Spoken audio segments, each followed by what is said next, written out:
Hello, future engineers. Welcome to my YouTube channel.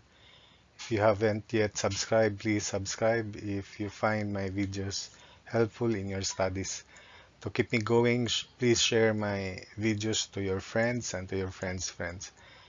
You know, this work is very tiring on my part, and to keep me refreshed and energized, please help me by promoting my channel to your friends and to your friends' friends. So this is again my favorite method of deflection method aside from double integration and Castigliano's second theorem. So determine the slope and deflection at B and C by the conjugate B method. E is 200 gigapascals modulus of elasticity and I is 400 times 10 to the 6 mm to the fourth.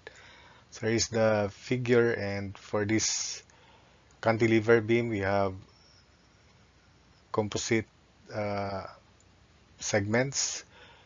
AB has moment of inertia twice that of BC. So the best choice is A as our moment center. So first we have 20 times 3 times 1.5 second degree divided by 2. So it is second degree, and the value here 20 times is 60 times 1.5 90 divided by 2 because the moment of inertia is 2I 45 over EI. Then for this 12 here, 12 times 2 is 24 over EI. Then as it enters AB, the moment, this value should be divided by 2, so 12 over EI. Then 12 times 5 is 60 over EI divided by 2, so it should only be 30 over EI. So that's 12 over EI, 30 over EI. So that means, so 12 times 5, 60 divided by 2, because the moment of inertia in this portion is 2I, so 30 over EI. That means the height of this triangle is 18 over EI. So let's now apply the positive slope and positive deflection at B, downward and counterclockwise. So these are the forces, second degree, rectangle, and triangle. So summation forces y equals 0. This is negative because it's downward, so area is negative 1/3 of 3 times 45 over EI. Then minus 3 times 12 over EI. Then minus 0.5 of 3 times 18 over EI. Minus theta B equals 0. So solving for theta B is negative 108 over EI. The value of EI, 200 gigapascals times 400 times 10 to the 6 is 80,000 kilonewton meter square. So dividing by theta B by 80,000, the result would be in radians. So negative 108 over 80,000 is equal to negative 1.35 times 10 to the negative 3 radians. Then for delta B, summation moment about section B equals 0. So we have also negative 1/3. So this area here will be multiplied by moment arm, which is 2.25, because this is supposedly 3 over 4 or 0.75.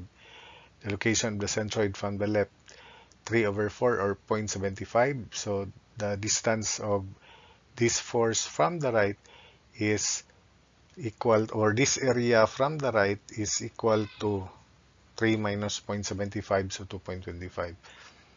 Then minus 3 times 12 over EI. Then the moment arm is 1.5, or the distance of the centroid from B is 1.5.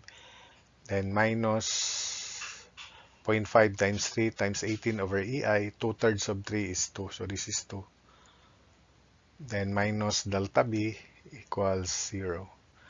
So solving for delta B is equal to negative 209.25 over EI. So the shortcut to convert this to mm automatically is we just divide by 80 instead of 80,000. So negative 209.25 over 80, the result would be in mm. Negative 2.616 mm. Then for portion theta c and deflection at c, so we add this force here considering AC. So this is the positive direction of slope at C and positive deflection at C counterclockwise. So first summation forces y equals 0, since the value of the forces here were found in the first part. So it is negative 108 over EI. We just add this area. So negative 108 over EI, then minus 0.5 of 2 times 24 over EI minus theta C equals 0. So from here we can solve theta C. Theta C is equal to negative 132 over EI, and EI is 80,000. So theta C is negative 1.65 times 10 to the negative 3 radians. Then for the deflection, we just add the areas here, including this, by moment arm.